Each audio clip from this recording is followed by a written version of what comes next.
तो फाइनली दोस्तों आ चुका है खेसारी लाल यादव का एक और नए गाने का पोस्टर। आप लोग पोस्टर देखिए। गाने का नाम है सुन ए करेजा। फीमेल सिंगर है शिल्पी राज और इस बार खेसारी लाल यादव के साथ में आप लोगों को परफॉर्मेंस करते हुए नजर आएंगी कल्याणी सिंह। खेसारी लाल यादव का यह गाना काफ़ी बेहतरीन और काफ़ी धमाकेदार और बवाल होने वाला है।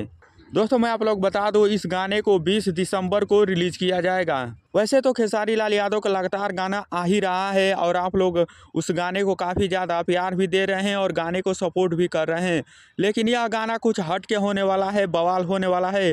तो आप लोग इंतज़ार करिएगा, 20 तारीख को इस गाने को रिलीज़ किया जाएगा। तो कितने लोगों को इस गाने का पोस्टर अच्छा लगा है तो कमेंट बॉक्स में ज़रूर बताएं, और चैनल पर नए हैं तो चैनल को आप लोग सब्सक्राइब जरूर करें और इस वीडियो को लाइक करना ना भूलिएगा। दोस्तों आप लोगों को खेसारी लाल यादव से जुड़ी हर जानकारी, हर खबर आप लोग को इस चैनल पर मिलती रहती है। तो अगर आप लोग खेसारी लाल यादव के सच्चे फैन हैं तो इस चैनल को आप लोग सपोर्ट जरूर करें, क्योंकि खेसारी लाल से जुड़ी आप लोग हर अपडेट इस चैनल पर मिलती है। तो इस चैनल को आप लोग सपोर्ट जरूर करिएगा।